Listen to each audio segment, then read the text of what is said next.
The bread was still warm when Abigail Barrett found it. She had not expected to find anything on her windowsill that gray November morning in 1882, least of all a loaf of sourdough wrapped in brown paper and tied with a length of rough twine, left there like a secret, like a confession, like something a man leaves when he cannot find the words to say what his heart already knows. Her fingers trembled as she lifted it, and she pressed it against her chest the way a woman presses something precious, something she is not sure she deserves, and she stood there in the doorway of her small Laramie Territory homestead while the wind cut down from the mountains and the frost still glittered on the dead grass, and she felt, for the first time in 14 months, like she might not break apart entirely. She knew who had left it. She knew because there were hoofprints in the frozen mud, 3 sets going, 3 sets coming back, and they pointed west toward the Sheridan property 3 miles up the valley road. She knew because of the way the bread had been folded in the paper, neat and deliberate, the way a man folds something when he is trying to leave dignity alongside it. She knew because Clayton Sheridan was the only man within 40 miles who had any reason to feel the particular kind of guilt he had been carrying since the night of the October storm. And she knew because, when she pressed the bread harder against her chest, she could smell something faintly of wood smoke and pine resin, the way his coat always smelled when he had been working the morning fire before riding out. And that was when she heard the sound of a horse on the frozen road, coming fast, and when she looked up she saw him there, 40 yards out and closing, his dark coat flapping open in the cold wind, his face set with the kind of grim determination that a man wears when he has made a decision that might very well destroy him. And Abigail Barrett felt her heart do something she had specifically told it never to do again. It soared. And then the second rider appeared behind him, and every piece of warmth she had felt went cold as winter iron, because she recognized the badge glinting on that second rider's chest, and she recognized the hard-set jaw of Deputy Marshal Holt Cravens, who had been looking for a reason to hang Clayton Sheridan since the summer. And she understood in one terrible, clarifying moment that the bread on her windowsill had been left before last frost this morning not as a simple act of kindness. It had been left because Clayton Sheridan had believed he might not get another chance. To understand how Abigail Barrett and Clayton Sheridan arrived at this particular freezing November morning, with bread still warm between her hands and a lawman riding hard at his heels, you have to go back to the spring of 1881, to the day she first arrived in Laramie Territory with 2 trunks, $37, and a grief so fresh it had not yet learned to be quiet. She had come from Ohio, from a life that had been ordinary in the particular way that ordinary lives become unbearable when the one extraordinary thing inside them is suddenly taken away. Her husband, Thomas Barrett, had died of typhoid fever in the February of 1881, leaving her with the deed to 40 acres of land in Wyoming Territory that his brother had bequeathed him, and which Thomas had talked about for 3 years as the place where their real life would finally begin. Thomas had been a dreamer, which Abigail had loved about him, and also which had occasionally made her want to shake him by the collar. And when he died, the dream did not die with him, because she had already absorbed it into herself, the way you absorb things from people you love. So she packed the trunks, settled what small debts there were, and she got on the westbound train because she was 26 years old and she had a deed, and she had absolutely nothing left to stay for. Laramie Territory in the spring of 1881 was no place for the faint of heart, which was something the eastward-bound settlers had already discovered, and which the westward-bound ones were always, somehow, surprised to learn.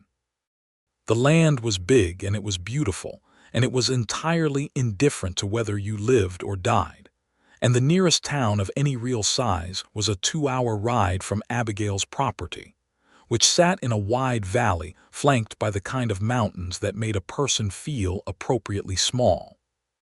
The homestead itself was rough, a single room with a lean-to added on the back, a fireplace that drew unevenly, a well that needed the rope replaced, and a view across the valley that was, on clear days, so staggering in its beauty that Abigail sometimes forgot to be afraid. She was afraid quite often in the beginning. She had come knowing how to sew, cook, keep accounts, and manage a household. She had not come knowing how to rehang a door, patch a roof, split firewood with any real efficiency, or negotiate with the sort of men who came around looking to buy land from widows at a fraction of its worth. She learned. She learned because she was stubborn in the particular way that grief makes some women stubborn, grinding them down to something hard and fundamental that will not be moved. And she learned because she had no other choice. And she learned because a neighboring rancher named Etta Prout, who was 52 years old and had outlasted 2 husbands and 1 drought, took her in hand that first summer and showed her things that probably saved her life 3 times over without either of them formally counting. It was Etta who first mentioned Clayton Sheridan. "The man 3 miles west," Etta said one August evening, sitting on Abigail's porch with a cup of coffee that was mostly chicory by that point in the summer. "He keeps to himself, lost his brother 2 winters back, some trouble before that which I will not repeat because I do not deal in speculation." She gave Abigail a long, measuring look. "But he is a good man, whatever else anyone says, and in this valley that is rarer than you might think." Abigail had not sought him out. She was not ready to seek anyone out.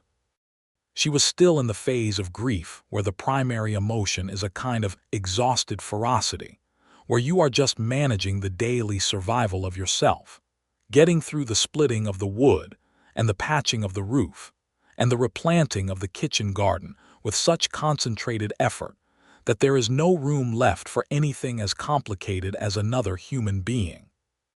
She met Clayton Sheridan for the first time in September of 1881 at the general store in the town of Garnet, which was the nearest settlement of any real function, with a post office, a feed store, a physician of questionable credentials, 3 saloons of varying degrees of repute, and Haskell's general store, where Abigail went twice a month for supplies.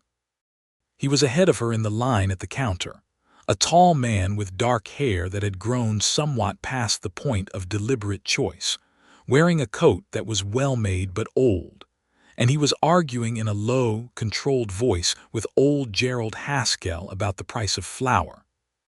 "The price has not changed in 3 months," Clayton said, and there was something in the way he said it, quiet but absolutely certain, that made Abigail pay attention. "I have the receipt from August right here." Gerald Haskell looked at the receipt with the expression of a man who has been caught but will not admit it gracefully, and he adjusted the price, and Clayton Sheridan turned from the counter and nearly walked directly into Abigail, who had been listening with perhaps more open interest than was entirely polite.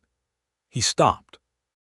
They were very close for a half-second, and she had the immediate impression of dark eyes that were watchful in a way that was not unfriendly but was not easy either, and a jaw that was set with some habitual tension, like a man who has learned to hold himself braced. "Excuse me," he said, and stepped aside. "You were right about the flour," she said, and she was not entirely sure why she said it except that she had a weakness for honesty in a place where it seemed sometimes to be in short supply. Something shifted in his expression, not a smile exactly but something adjacent to it. "Clayton Sheridan," he said. "Abigail Barrett," she said. They stood in the aisle of Haskell's general store for perhaps 30 seconds longer than was strictly necessary, both of them looking at the other with a kind of cautious, almost scientific interest. And then the bell above the door rang as another customer came in, and the moment dissolved into the ordinary business of buying flour and salt and lamp oil, and they went their separate ways. But she thought about him on the ride home.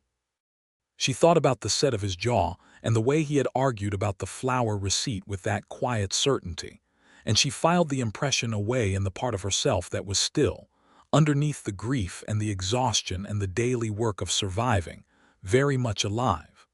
The winter of 1881 to 1882 was a hard one. Not the hardest Laramie territory had seen, but hard enough. The first real snow came in late October, and by November the valley was locked in a cold that had teeth to it. And Abigail, who had grown up in Ohio winters that were damp and gray but not like this, found herself calculating firewood stores with the anxious precision of someone who understands, finally, what it means to need heat to live. She saw Clayton Sheridan twice more before December, both times at a distance, once on the valley road where they exchanged a nod from horseback, and once at a community gathering at the Garnet Meeting Hall, where the local ranchers and homesteaders came together in the November to discuss winter arrangements, who would check on whom if the passes closed, who had surplus of what and who was short. It was a practical gathering, born of the understanding that out here you either looked after each other or you watched each other die. And Abigail attended it with Etta Pruitt, who moved through the assembled settlers with the authority of a woman who has been a fixture of the landscape longer than most of the buildings. Clayton Sheridan stood near the back of the hall, and he did not speak much. But when he did speak, it was with a directness that cut through the occasional political maneuvering that even practical gatherings seemed to generate. When the question arose of whether Marcus Holly's south pasture could be used as an emergency route if the main valley road flooded, Clayton said simply, "Marcus told me himself last spring he had no objection, and I can verify that if it needs verifying." The matter was settled. He spoke as though words were a resource he managed carefully, which Abigail found, without entirely meaning to, extremely interesting. They did not have a real conversation that evening. She was too busy listening to Etta's careful social navigation of the room, learning the landscape of relationships and histories that structured this community in ways she was still mapping. But at the end of the gathering, when she was pulling on her coat near the door, she heard his voice behind her, directed at someone else, and she caught the words "the Barrett widow" and "40 acres on the East Run," and she turned before she could stop herself. He was talking to a large man named Roy Cutter, who was one of the bigger ranchers in the valley and who had, according to Etta, made offers on several of the smaller homesteads in the past 3 years.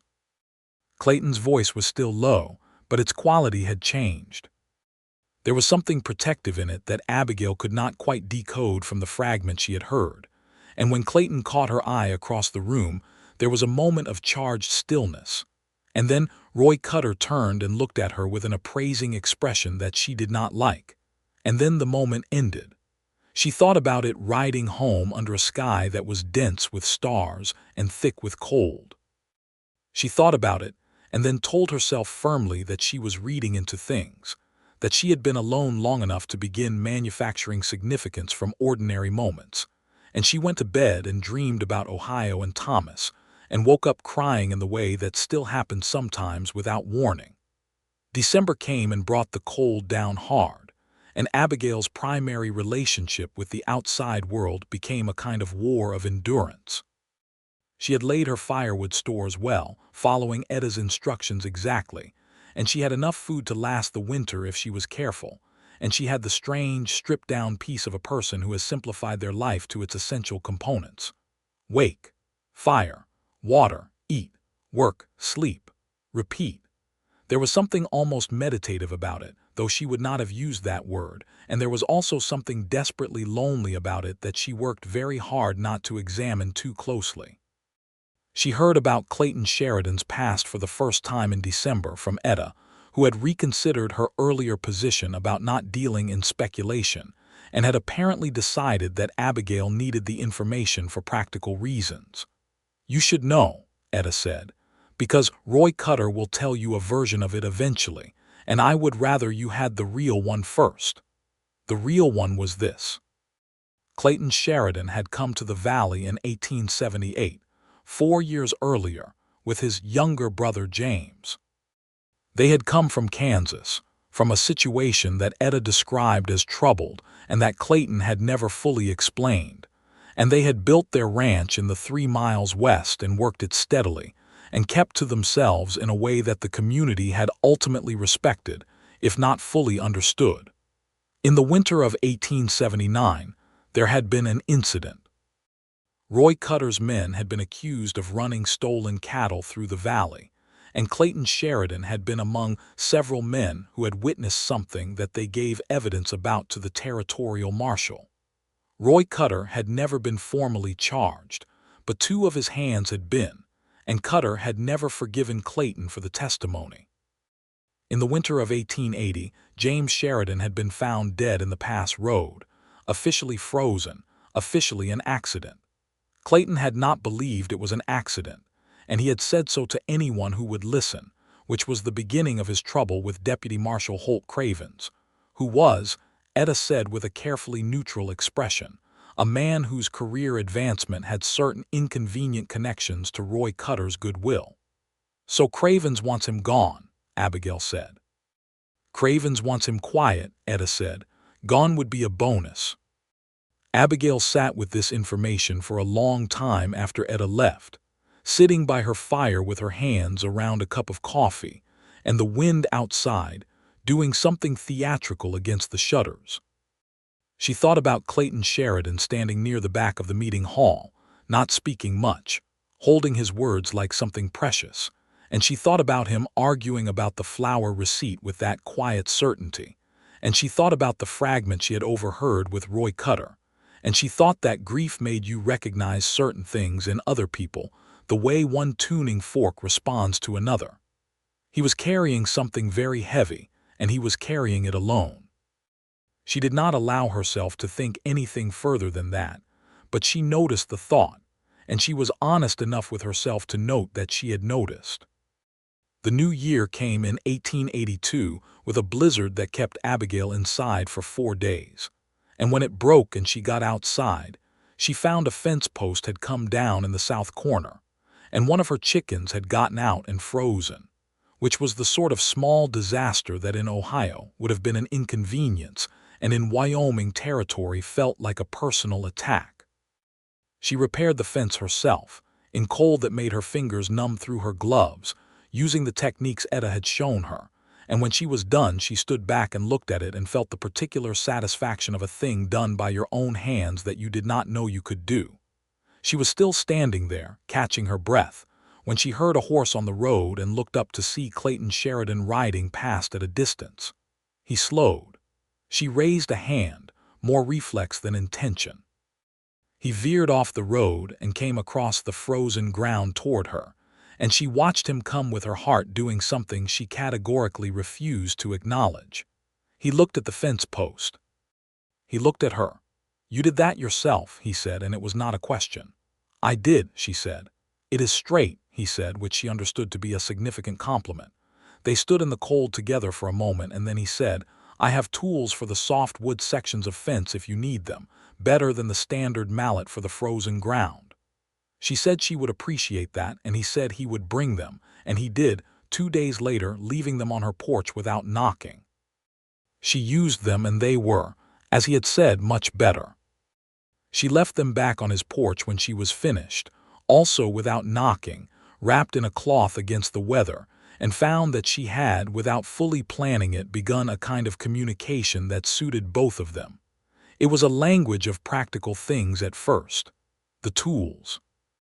Later, when one of her fence posts cracked in a late January cold snap, and she was not sure of the right kind of splint for it, she rode the 3 miles to ask him directly, and he came back with her and assessed it, and explained the repair in the same low, economical way he had about the flour receipt, certain and clear, and not condescending in the particular way that men sometimes were with women who were new to the work. She watched his hands as he demonstrated, and she thought they were the hands of a man who was competent in the particular way that only comes from having done a thing many times, from having learned through failure as much as through instruction. He stayed for coffee afterward, which she offered, and he accepted with a brief hesitation that she recognized as the hesitation of a person who has been alone long enough to be surprised by the offer of ordinary human company. They sat at her small table and drank the coffee and talked about the fence and about the general state of the valley's winter and about the price of feed, and the conversation was comfortable in a way that surprised her, The way a coat that fits perfectly is surprising after a long time of wearing ill-fitting ones. He did not mention his brother. She did not mention Thomas. But the weight of both absences was present in the room in a way that was not painful but was acknowledged. The way two people who have each lost something recognize each other without needing to speak it directly. February came in cold and gray, and one morning Abigail woke to find her water pump frozen, which was a problem she had been hoping to avoid and had clearly not succeeded at. She spent 2 hours trying to thaw it, and was on the verge of the particular kind of despair that comes at 10 in the morning when you have already failed at the most basic thing, and the day stretches ahead like a judgment, when she heard the knock at her door. Clayton Sheridan was standing on her porch with a length of pipe and something that looked like it had been fashioned specifically for this problem, which she realized after a moment it had been, and he said, with the absolute absence of drama that was one of the things she was coming to admire most about him, "Your pump froze. I could see from the road you were working it wrong." She stared at him. "You could see from the road." "The angle," he said, which told her almost nothing. But she let him in and watched him fix the pump with the same economical efficiency he brought to every physical task.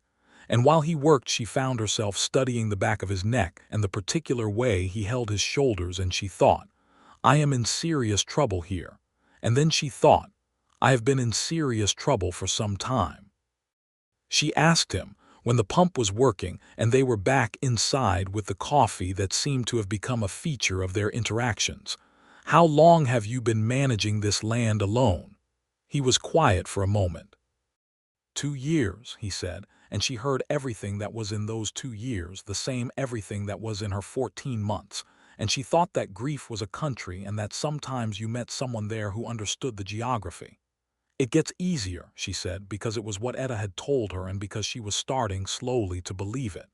"Does it?" he said, not quite a question. "The shape of it changes," she said. "It does not get smaller exactly, but you get bigger around it." He looked at her across the table, and there was something in his expression that was very still and very careful, like a man who is looking at something he wants and is afraid to want. Then he looked away. He left shortly after, and she stood at the window and watched him ride back toward the west, and she pressed her hand to the glass and then felt ridiculous about it and went back to her work. Spring came, then summer, and the texture of their acquaintance changed with the seasons. They were not what she would have called close exactly, not yet, but they were something, and that something had weight and definition. He came when there were things that needed 2 sets of hands, and she helped him in return when she could, and there were more of those coffee conversations at her table, and occasionally at his, in the kitchen of his ranch house, which was tidier than she had expected and which had one shelf of books that she noticed with a quiet delight, and about which she said nothing directly but asked him one afternoon, casually, whether he had read the one on the end, which was Dickens.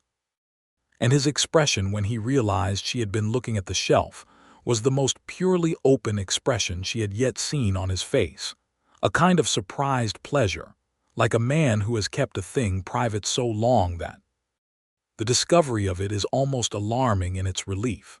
"I have read them all twice," he said. She said, "Which is your favorite?" And they talked about books for 2 hours, and she rode home in the September dusk with the mountains lit orange and pink behind her, and she did not even try to tell herself that she was not falling in love with Clayton Sheridan, because by that point the attempt would have been embarrassing in its transparency even to herself. The question of what he felt was more complicated.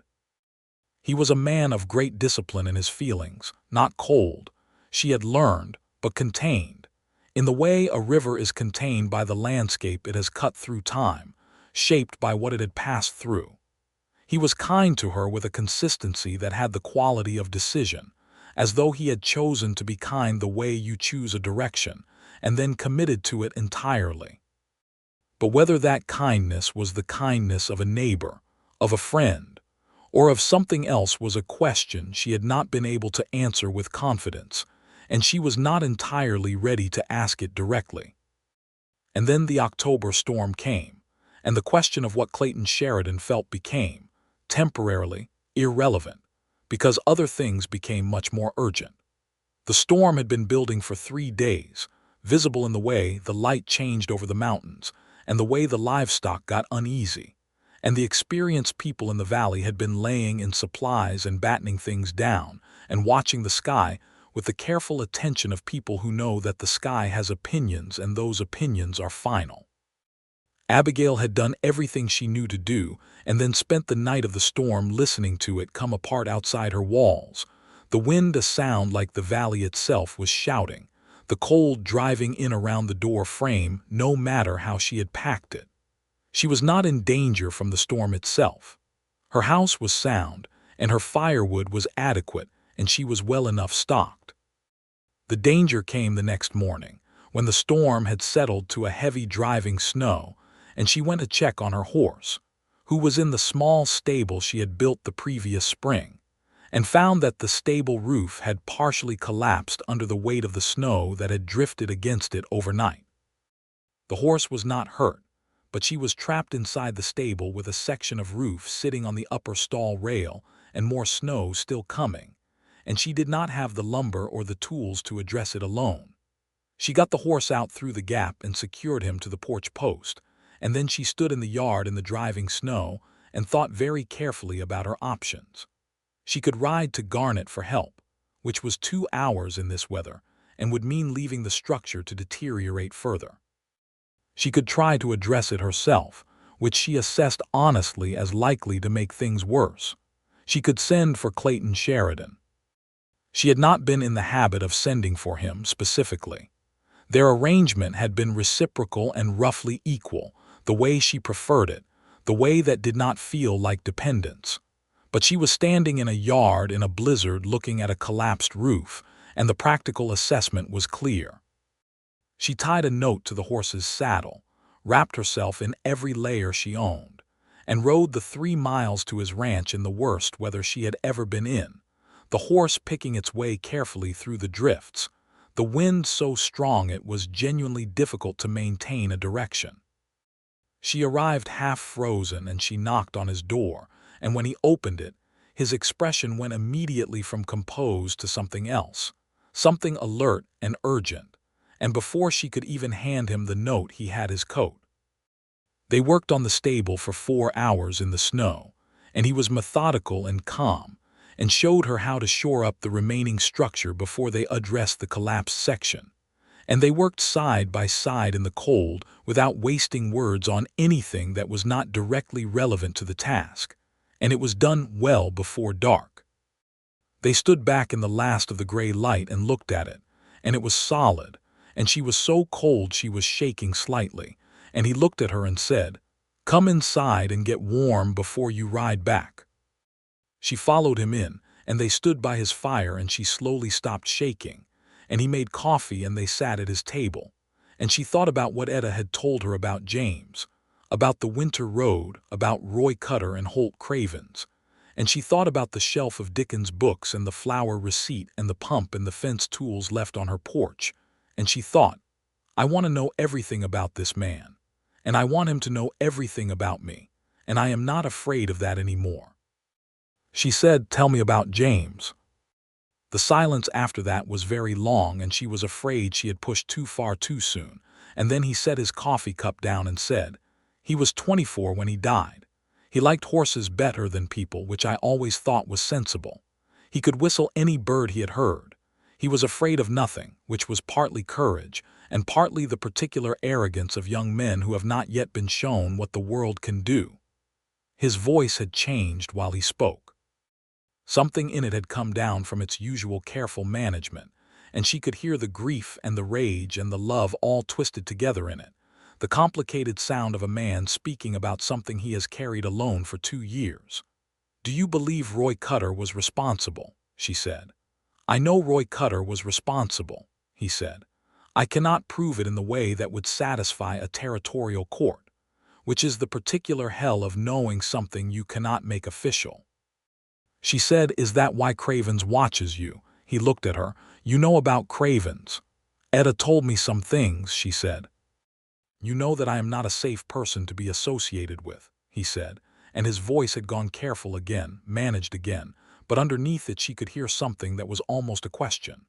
"I have made that assessment independently," she said, "and I have decided I am not interested in safe." The look he gave her was unlike any look she had yet seen on his face. It was unguarded in a way that was almost startling, the way a lamp looks when you lift the shade, all the light coming out at once. He did not say anything. But when she left that evening, riding back through the snow that had slowed to something gentle by then, she was halfway home before she realized she was smiling, and she did not tell herself to stop.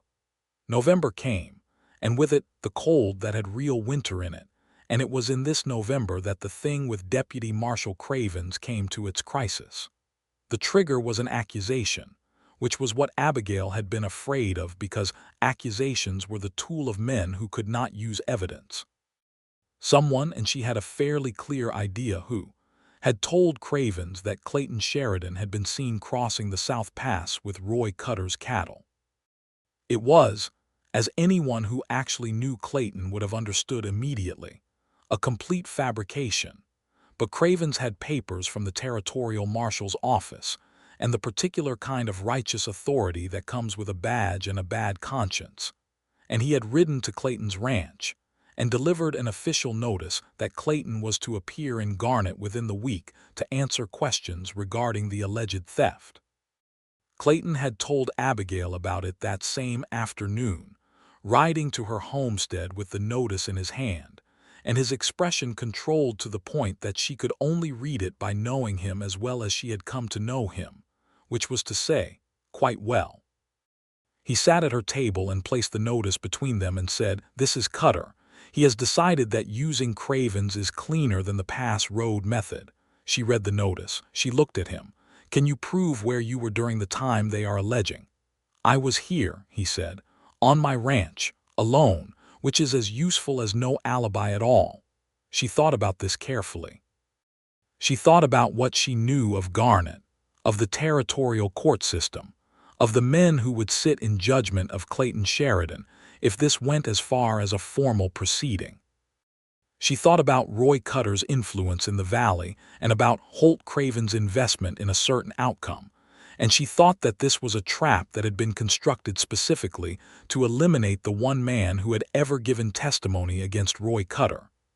"You need a lawyer," she said. "Lawyers in Laramie cost money I am not currently holding in abundance," he said. "There is a man in Cheyenne," she said, "who is reputed to be very good and who takes cases on the basis of genuine merit rather than pure payment. Etta mentioned him when something came up with her land deed last spring. His name is Francis Aldridge." Clayton looked at her. "How do you know these things?" "I listen," she said simply.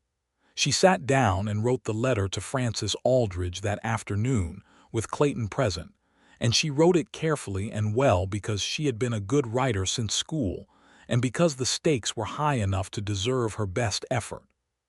She detailed the history of Clayton's testimony against Cutter's men, the suspicious death of James Sheridan, the current charge and its obvious political motivation, and she made it clear, without overstating, that this was a case with real merit that was being used as a vehicle for private retaliation. She put the letter in her coat pocket and told Clayton she would get it to the Garnet post office in the morning. He looked at her for a long time and then he said, "Abigail," and his voice had the quality it had gotten occasionally in the past months, the quality she had learned to pay very close attention to, low and careful, and something underneath that was not careful at all. "Why are you doing this?" She met his eyes. "Because someone should," she said, "and because I choose to." He looked down at the table. Then he looked back up at her, and she could see the struggle in him, the man who has been alone so long with something heavy that the offer of someone to share it with is almost too much to accept gracefully. She waited. She had learned to wait with him. "I do not know how to thank you adequately," he said. "You do not need to thank me," she said. "You just need to not be hanged because I would find that very inconvenient." He made a sound that was not quite a laugh but was in that general vicinity, and it was the most vulnerable sound she had heard from him, and she felt it somewhere specific in her chest. They sent the letter and then they waited, and the waiting was its own kind of test. Clayton came to her homestead each day, ostensibly on practical matters, helping with things that needed doing as the first real freeze of the season settled in. But they both understood that the visits were also something else, that they were both making sure the other was still there, which was a thing you do when you are afraid of what might be taken from you. It was during this waiting period, on a morning in early November, that Roy Cutter came to Abigail's homestead himself. She saw him from the window before she opened the door, a big man on a fine horse with two of his ranch hands behind him, and she felt fear, and then she felt anger, which was better, and she opened the door before he could knock. Cutter was a man who had been physically imposing for so long that he had mistaken the response to physical size for the response to genuine authority, and he had the voice of a man who expected the room to go quiet. He said that he had heard she was helping Clayton Sheridan with a legal matter, and that he wanted her to understand that this was not wise, and that in this valley it was important for a woman in her position, alone, with a homestead that was only 40 acres and a water source that was, he noted with a small smile, entirely dependent on the goodwill of neighbors upstream, to make careful choices about whose side she stood on. Abigail heard this entire speech with her hands folded in front of her and her face absolutely still.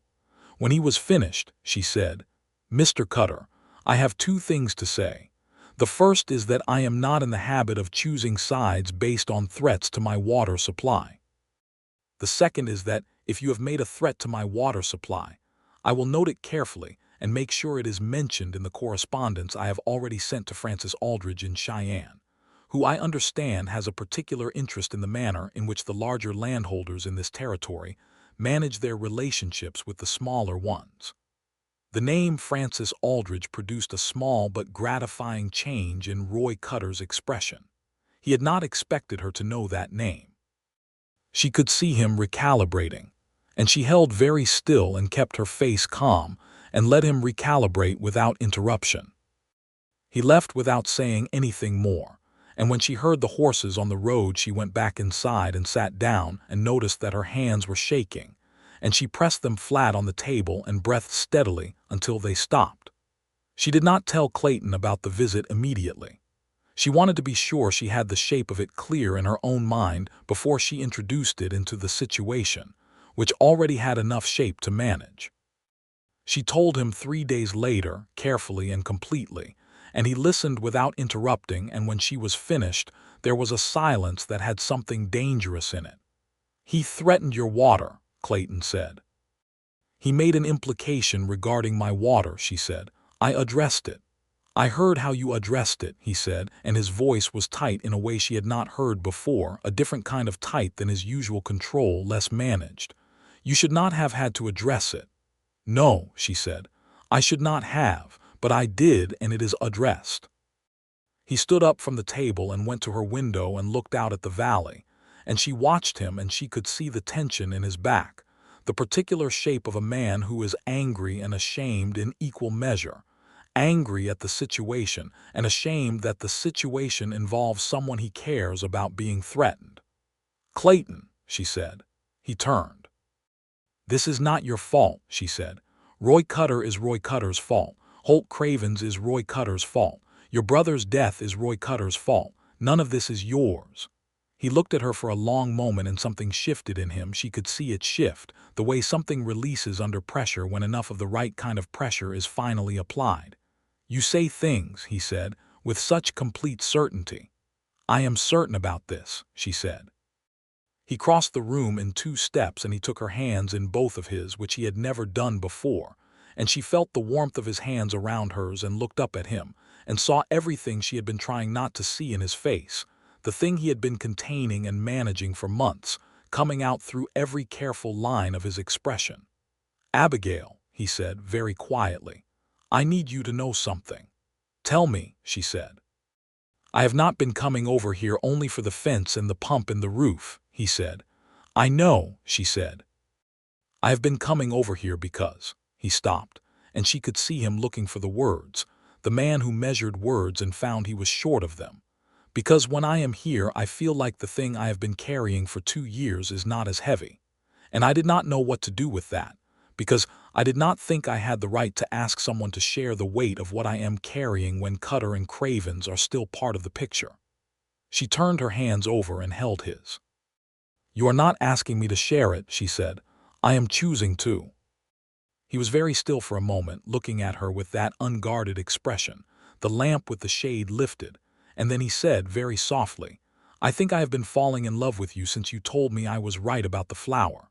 She laughed, and it was the first real, full laugh she had produced in longer than she could calculate, and it felt like something opening, like a window thrown wide in spring. "That is the most specific declaration of love I have ever received," she said. "I am a specific person," he said, and he was almost smiling, the real smile that she had seen only a handful of times, the one that changed his whole face. She said, "I have been falling in love with you since the fence post, when you said it was straight." "That is even more specific," he said. "I am also a specific person," she said. He brought her hands up and pressed them against his chest, against the rough fabric of his shirt, and she could feel his heart beating, faster than his composed exterior would suggest. And she thought, this is real, this is completely real, and she had not felt something completely real since Thomas, and it was different from Thomas, but it was not less. It was differently shaped, the shape of something that has grown in ground that has been broken and turned and knows what it is to be difficult. They stood like that for a long moment, and then he leaned forward and pressed his forehead against hers, and she closed her eyes, and the fire in the grate made its small sounds, and outside the Wyoming winter was absolute, and she thought, "I am home." She said it very quietly. "I am home." He made the sound again, the not quite laugh, and it was softer this time, and he said, "Abigail Barrett, you are the bravest person in this valley." "I thought you were," she said. "No," he said. "You rode 3 miles in a blizzard to knock on my door. You fixed my pump without being asked," she said. "We are apparently in competition," he said. "We are apparently evenly matched," she said. He kissed her then, gently, carefully, in the way of a man who is giving something rather than taking it, and she felt it as something given, and she gave back. And when he lifted his head, the fire had settled and the light was golden, and she thought, this is the beginning of something, and she was not afraid of it. The letter from Francis Aldridge arrived 6 days later, on a morning that had come in with a hard frost, the kind that arrived before the full winter and coated everything in a fine crystalline film that caught the early light and made the world look briefly, painfully beautiful. The letter said that Aldridge had reviewed her account with considerable interest, that he believed there were grounds for a counterfiling regarding the harassment and the politically motivated use of the territorial marshal's office, and that he was prepared to come to Garnet for a preliminary consultation at minimal cost if Clayton could confirm the availability date within the fortnight. Abigail read the letter aloud at Clayton's kitchen table, and when she finished he sat quietly for a moment, and then he said, "You are extraordinary." "Aldridge is extraordinary," she said. "I just wrote a letter." "You wrote the right letter to the right person," he said, "and you knew who the right person was."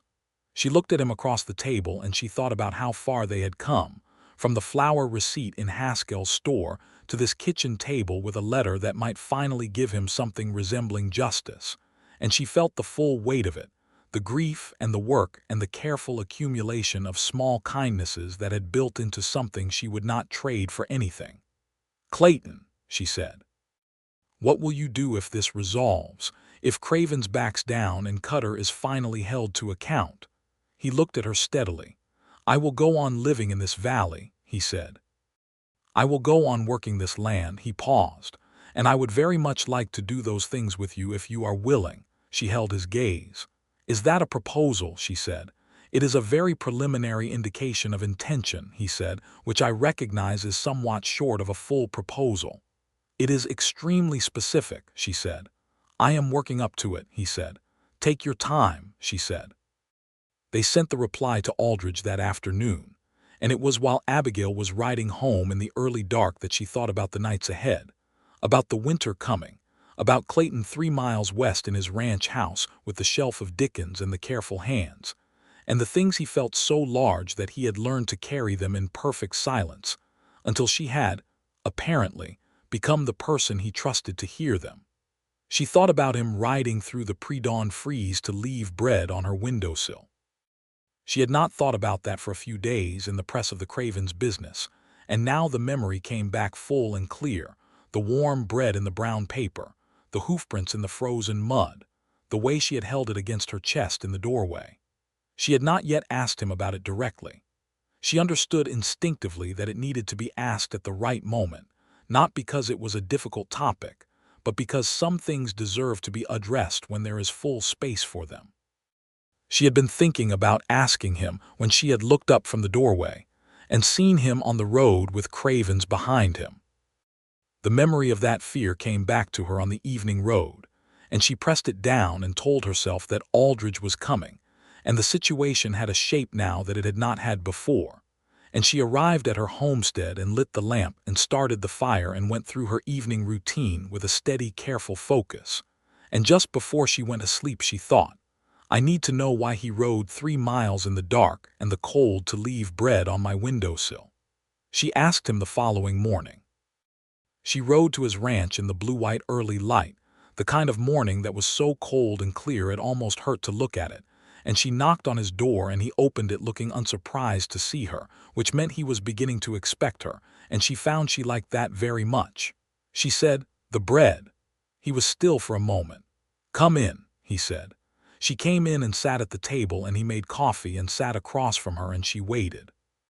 "I had heard from Etta," he said at last, "in the last week of October that you were getting low on flour, that the supply wagon had missed your order somehow, an error at the feed store.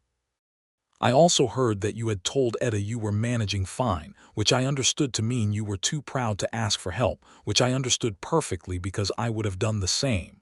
She looked at him. "You could have brought it in the daytime." "I could have," he said, "but I did not know then what I know now about how you would receive it. I was afraid that if I brought it openly, as a clear act of charity, you would refuse it. And I could not think of a way to frame it as anything other than charity if I brought it openly. So you left it anonymously," she said. "I left it before first light," he said, "before the last frost settled.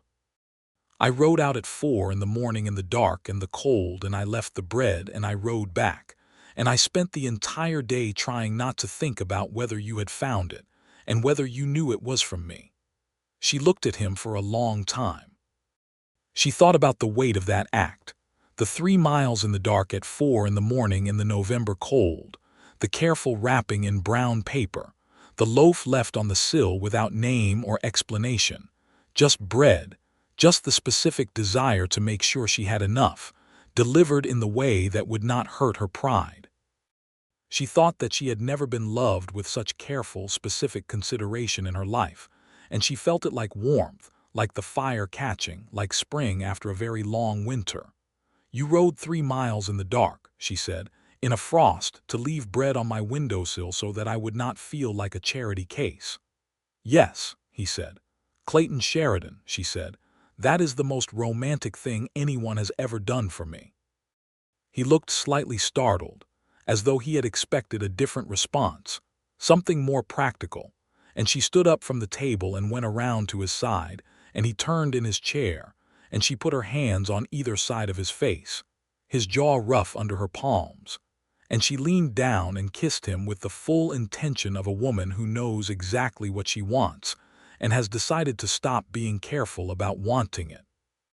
When she straightened up, he had his hands on her waist and he was looking up at her with that unguarded expression, and she could feel his hands gripping a little, as though he was making sure she was real, and she thought, "Yes, this is real, this is the thing, this is it."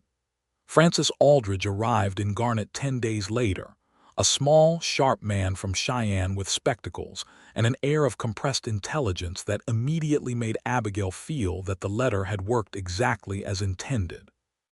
He met with Clayton for 3 hours at the Garnet Hotel, with Abigail present at both Clayton's request and her own insistence, and he reviewed the documents and the history with the focused attention of a man who is not performing thoroughness but actually embodying it.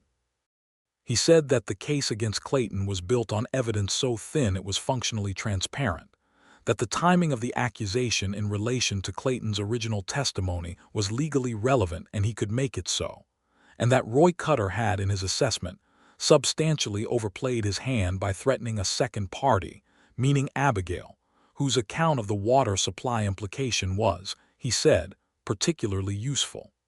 "You should have noted it down at the time," he told Abigail. "I did," she said, and handed him a folded piece of paper on which she had written a full account of Cutter's visit within an hour of his leaving, dated and specific. Aldridge looked at her over his spectacles with an expression of warm approval. "Excellent," he said. The process that followed was not quick, because legal processes in 1882 in the Wyoming Territory were not quick, but it was, from the first moment Aldridge engaged with it, clearly moving in a specific direction. Holt Cravens received a formal letter from the Territorial Marshal's office in Cheyenne, requesting documentation of his investigative process in the Sheridan matter, and the nature of the request made it clear that someone in Cheyenne had developed an uncomfortable degree of interest in exactly how the accusation had been generated. Roy Cutter was interviewed by a circuit judge who passed through Garnet in early December, and the interview, from which Cutter emerged looking considerably less assured than he had gone in, was the source of considerable quiet satisfaction to Abigail when she heard about it from Etta. Clayton was formally cleared of the cattle theft charge in the second week of December by a written determination from the Territorial Marshal's office in Cheyenne, with language that Aldridge had successfully argued should include a specific note about the politically motivated nature of the accusation. It was not a full reckoning for what had happened to James. That was a harder road and a longer one. But it was a beginning, and it was formal, and it was on record, and it was the kind of thing that made Roy Cutter's position in the valley considerably less comfortable than it had been. Cravens was reassigned to a post in the eastern part of the territory 3 weeks later. The circumstances of the reassignment were not made public, but the result was a visible shift in the atmosphere of Garnet, a kind of collective exhale, the way a room changes when a particular kind of pressure is removed from it.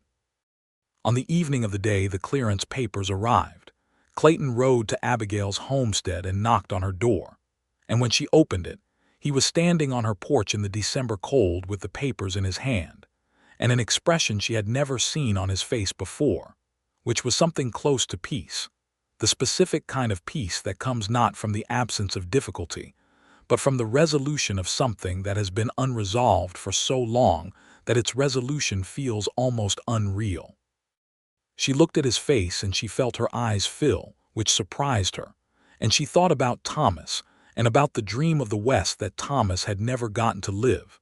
And she thought about James Sheridan, who had whistled birds and been afraid of nothing and died on a winter road. And she thought about how much loss had preceded this specific moment, and how the moment was, despite everything, or maybe because of everything, very good. She stepped forward and put her arms around him, there on the porch in the December dark, and he held her tightly, in the specific way of a man who has learned that things can be taken and is holding on accordingly, and she pressed her face against his coat and breathed in the smell of him, wood smoke and pine resin, and she thought, "I am so glad I came west."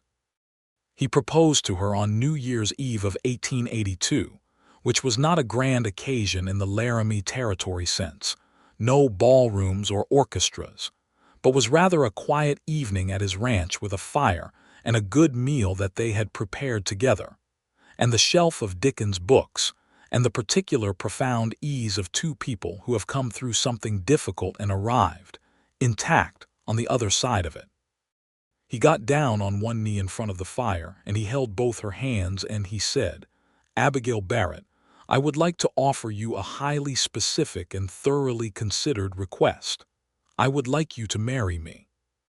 I am aware that this property is smaller than 40 acres, and that the kitchen needs repainting, and that I am not always easy to live with. I am aware that you are entirely capable of living without me, and that therefore any arrangement between us is a choice freely made. I am asking you to make it." She looked at him kneeling there, this serious, precise, deeply feeling man who rode 3 miles in the dark to leave bread on her windowsill and argued about flour receipts with the same intensity he brought to everything he cared about. And she said, "Yes, Clayton Sheridan, of course, yes." He slid the ring on her finger. It had been his mother's, a simple band with a small blue stone, and he had kept it for years in the small box on his dresser that she had seen but never opened, and it fit as though it had been made for her, and she looked at it on her hand and then looked at him, and he was looking at her with the whole unguarded thing, the lamp with the shade completely off, all the light coming out. "Happy New Year," she said. "The best I have had," he said. They were married in the March of 1883, in the Garnet Meeting Hall, which had been decorated by Etta Prout and several of the other Valley women, with a thoroughness and an aesthetic confidence that Abigail found both touching and slightly overwhelming. Etta cried during the ceremony, which she had categorically denied she would do, and which she categorically denied afterward while simultaneously being unable to fully account for the state of her handkerchief. The marriage was performed by the circuit judge who had interviewed Roy Cutter, a man named Hargrove who had, it turned out, read some of the same Dickens that both Abigail and Clayton had, and who managed the ceremony with a warmth and a simple dignity that suited them both exactly.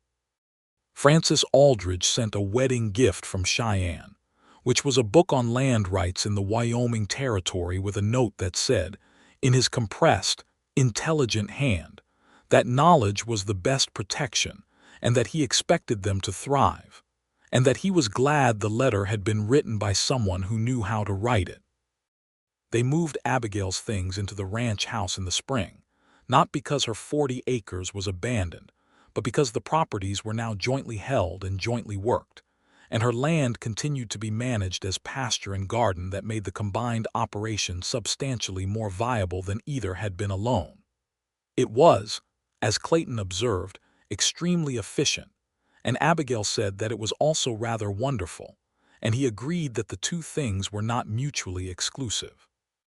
The first summer of their marriage was one of the happiest periods Abigail had ever experienced, which surprised her in its completeness, because she had expected happiness to be more qualified by this point in her life, more carefully conditional, the way things are when you have already lost something real.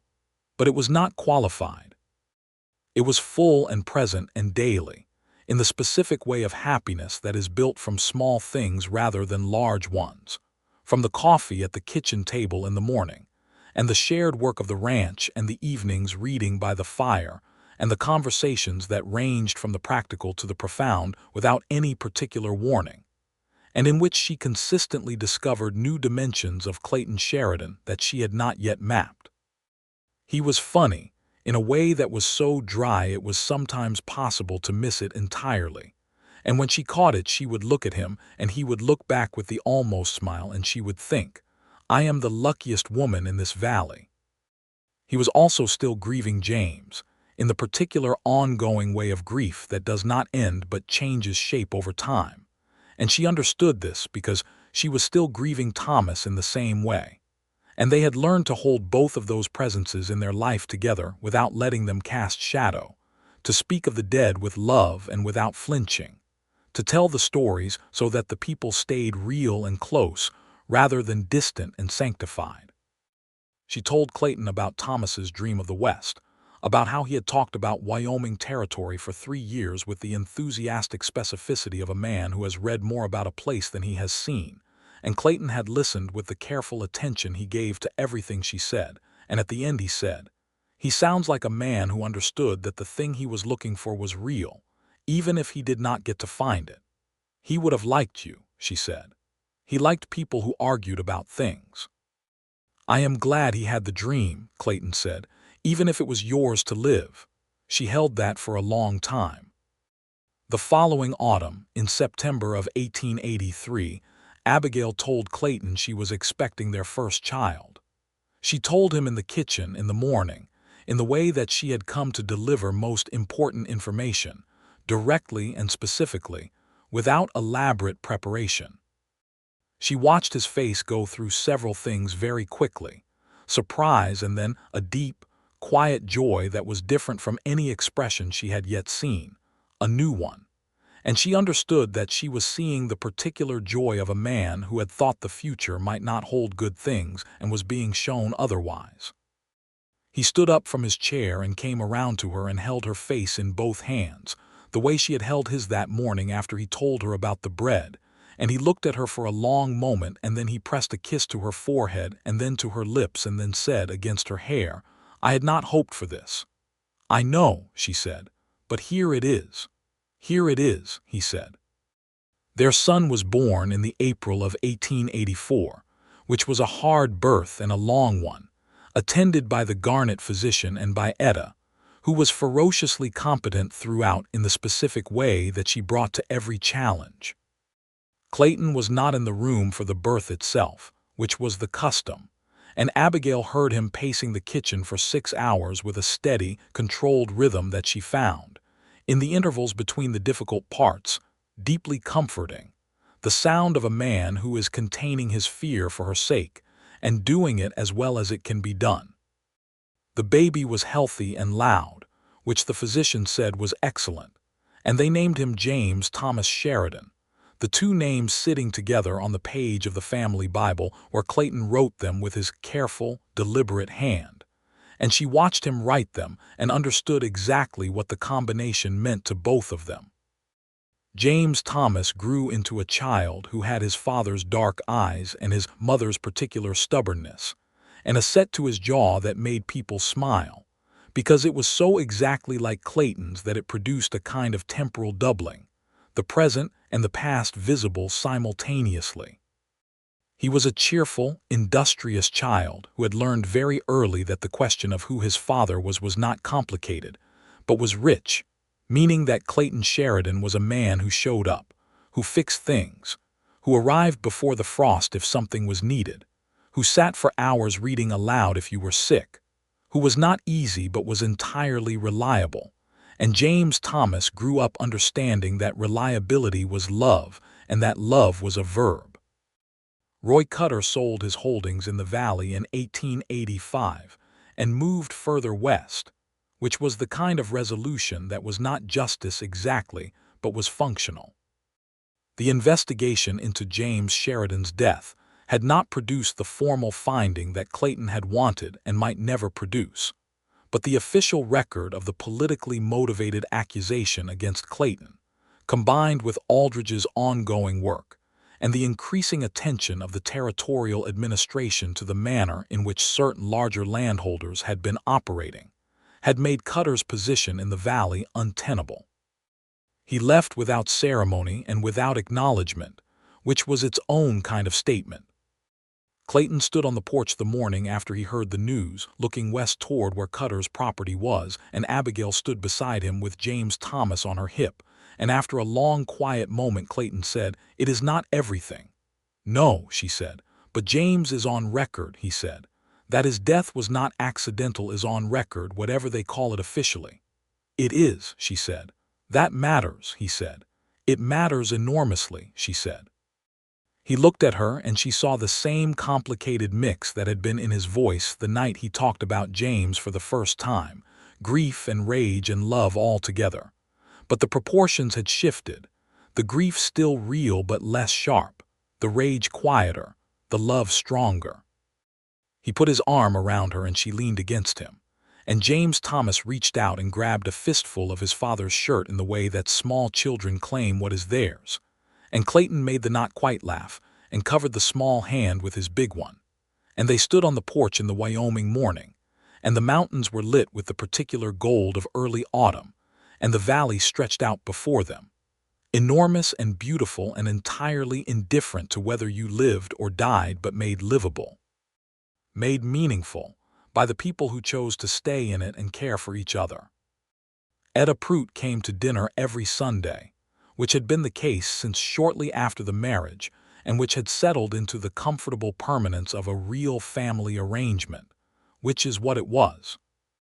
She was the grandmother that James Thomas had, and she took the role with the same fierce, practical competence she brought to everything, teaching him things about the land that she had been teaching to people for 30 years, and that were more valuable than most things that could be put in books. Though she had nothing against books and could often be found reading at the kitchen table while Abigail cooked, the two of them engaged in a running conversation about whatever Etta was reading and whatever Abigail was thinking, which was the kind of friendship that is so valuable that it has no equivalent. In the summer of 1886, Abigail told Clayton she was expecting again, and he was faster with the joy this time, the hesitation of a man who had not hoped for good things having given way to the confidence of a man who knows that good things are possible and who has, with great care, built the conditions for them. This second child was a girl, born in the February of 1887, and they named her Eleanor, which had been Clayton's mother's name, and which Abigail thought was right without needing any deliberation. Eleanor came into the world with a loud, decisive cry that made the physician say she had opinions, and Etta, who was in the kitchen this time holding James Thomas's hand, was heard to say that this was a very promising beginning. Eleanor had her mother's eyes and her father's precision, and her grandmother Etta's absolute intolerance for any form of pretension, which was visible from an extremely early age in the particular expression she produced when something was said that was not fully truthful. Clayton observed this expression when she was about 3 years old and said, with great solemnity, that it was the most useful face he had ever seen.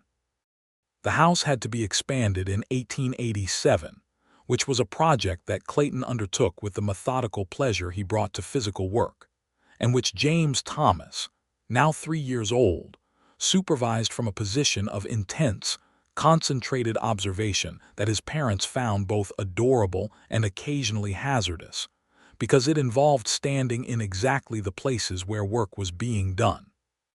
The expansion added 2 rooms and a proper kitchen with a window that faced east, which meant the morning light came in at breakfast, which Abigail had specifically requested, and which Clayton had built to her exact specification, including a deep windowsill. She noticed the windowsill on the morning it was finished, the deep shelf of new wood facing the eastern light, and she ran her hand along it and looked at Clayton, and he looked back at her, and they both knew exactly what the other was thinking, which was the bread, the hoofprints in the frozen mud, the beginning of everything. "It is a good windowsill," she said. "It is," he said. "Wide enough for a loaf," she said. He was quiet for a moment, and then he said, "I regret that I did not knock." "You were afraid," she said. "I was very afraid," he said. "You still came," she said, 3 miles in the dark before the frost." "I could not think of any other way to tell you," he said, "that I did not want you to be without." She went to him and she took his face in her hands, the way she did when she needed him to hear something with his full attention, and she said, "Clayton Sheridan, you have been telling me that since the fence post. I have been listening." He covered her hands with his. The morning light came in through the new window and lay across the floor in a bright cold stripe, and somewhere in the expanded house James Thomas could be heard asking Eleanor a question that Eleanor was clearly declining to answer, and the sound of it, the ordinary beautiful sound of the life they had built, filled the room. "I love you," he said simply, in the low and certain voice that she had learned was the register at which he said the things he most meant.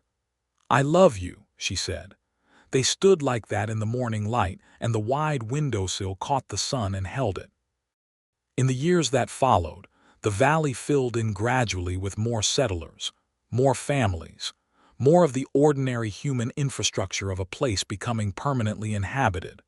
A school in Garnet that James Thomas attended, and where he was, his teacher reported, thorough and argumentative in equal measure, which Clayton said was the best possible thing you could be.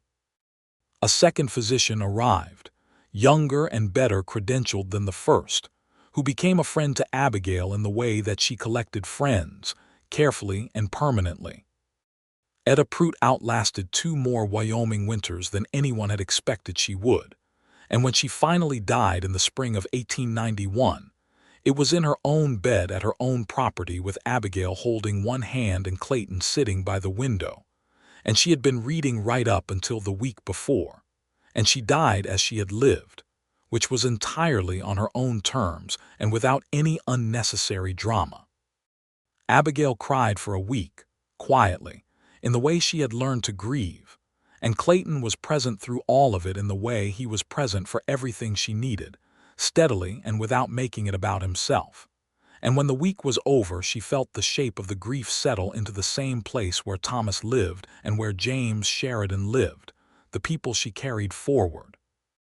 James Thomas was 7 years old when Etta died, and he had understood her death with a seriousness that was characteristic, and which was painful to witness, but also, Abigail thought, right. Children who understood that things ended also understood that the time before the ending mattered, and she believed this was something worth knowing. Francis Aldridge retired from his law practice in Cheyenne in 1892 and wrote them a letter, which Abigail read aloud at the kitchen table. That said, he had thought of their case more than once over the years as an example of what was possible when the right person wrote the right letter, and that he hoped they were well, and that the Wyoming territory was, in his opinion, a better place than it had been 10 years prior, which was progress, which was not nothing. Clayton wrote back a letter that was characteristically brief and characteristically precise, saying that they were well, that they had 2 children, that the valley was good, and that the debt they owed him was of the kind that could not be settled but could be acknowledged with gratitude that had not diminished with time. Abigail added a postscript that was twice as long as the letter.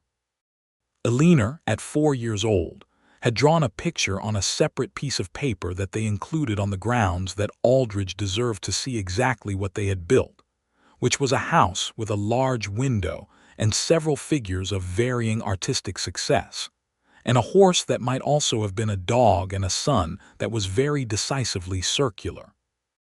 The years settled into the rhythm that good years have, not without difficulty, not without the ordinary losses and repairs and renegotiations that any life contains, but with a fundamental coherence, a sense of rightness that both of them had worked very hard to build, and which was, therefore, not accidental. There were bad winters and good harvests and the reverse, and there were arguments that were conducted at the kitchen table with the same direct specificity that characterized everything else between them, and were resolved the same way. There were evenings by the fire with all 4 of them and the Dickens books, and the particular sound of a house that contains both children and happiness, which is one of the best sounds there is. Clayton Sheridan was, at 40 years old in 1892, a man who had found his way out of a very long darkness into a life that was so good it sometimes stopped him entirely in the middle of whatever he was doing, in the field or the barn or the kitchen, stopped him with the particular weight of gratitude that does not have a word in English, but that you feel in your chest, the weight of knowing that this specific life, with this specific person in this specific valley, is the life you were supposed to have, and that you almost did not get it, and that you did. Abigail Barrett Sheridan was, at 37 years old, a woman who had come west with 2 trunks and $37 and a grief so fresh it had not yet learned to be quiet, and who had made something that Thomas would have recognized and applauded, the dream made real, the West made home, the life made full. She thought about Thomas often and without sorrow, with the clean, clear love of memory, and she thought that love was not a finite resource, that you did not love the living less because you loved the dead, and that the capacity to love expands rather than divides. The way a fire fed with more wood does not give less heat to any one corner of the room, but fills the room more completely. She thought about all of this one November morning in 1893, exactly 11 years after the morning she had found the bread on her windowsill. It was the same time of year, the same gray pre-winter cold, the frost still on the dead grass, the mountains clean and sharp against the sky. She was standing at the wide kitchen window with her morning coffee, looking out at the valley, and she heard Clayton come into the kitchen behind her, heard the particular sound of his step that she had known for years, and she did not turn because she did not need to. He came up behind her and stood close and put his hand over hers on the coffee cup, and they looked out at the valley together, and she thought about the bread, about the hoofprints, about Holt Craven's coming fast on the road with his badge glinting in the cold light, about the fear she had felt and the bread still warm in her hands, and how both of those things, the fear and the warmth, had been the same morning, and how that morning had been the beginning of everything being resolved. James Thomas was in the barn. She could hear him. Alina was still asleep because Alina had decided that mornings were negotiable, which was a philosophical position that her father had ceased arguing with on the grounds that it was clearly genetic. November, she said. 11 years, he said, because he knew exactly what she meant. You should have knocked, she said. I know, he said, but I am glad you did not, she said. He pressed a kiss to the side of her head. Why, he said. Because leaving it anonymously was so entirely you, she said, that finding it was like reading a sentence written in your handwriting before I knew what your handwriting looked like. I recognized it anyway. He was quiet for a moment. Then he said, I was so afraid you would not have enough. Of bread, she said. Of everything, he said. She turned and looked at him, this man she had built a life with, who had ridden 3 miles in the dark before the last frost because he could not bear the thought of her wanting for something and not asking, and she thought that the specific acts of love were always more eloquent than the general declarations, that it was always the flower receipt and the fence post, and the bread on the windowsill that said the thing that the words approached but could not quite arrive at. I have enough, she said. I have more than enough. He looked at her the way he had always looked at her when she said something that he was receiving with his full attention, and she saw all the years in his face, the hard ones and the good ones and the ordinary ones that were actually the most precious. And she thought, I am home, which was the same thing she had thought the first time he had kissed her by the fire, and which was as true now as it had been then, truer, deepened by time and choice and the daily work of love. Outside the wide window, the valley lay in the cold morning light, enormous and beautiful and entirely indifferent, and they stood in it together, warm and present and full. James Thomas came in from the barn and wanted breakfast. Alina appeared in the doorway in a state of selective wakefulness that her father recognized with a look of complete understanding. The fire in the grate needed feeding. The coffee needed refreshing. The morning was underway, the specific ordinary morning of a life built well, in a valley at the edge of the mountains, in a time and a place that was hard and beautiful and full of the kind of stories that did not always end well but sometimes, when the right people found each other at the right moment and chose each other with the right combination of stubbornness and grace, ended like this. Ended with bread on the windowsill. Ended with a man riding 3 miles in the dark before the last frost, not to announce his love but to act on it, which is what love is in the end, in the places where the winter has teeth and the land does not care, and the only warmth is the warmth you make for each other. Abigail set her coffee cup down and started breakfast, and Clayton fed the fire, and the children settled at the table with the accustomed noise of children who are comfortable, which is the sound of safety, which is the sound of home, and outside the Wyoming morning came up gold and clear over the mountains, and the frost on the grass caught the light and glittered, and everything was resolved. Everything was exactly as it should be.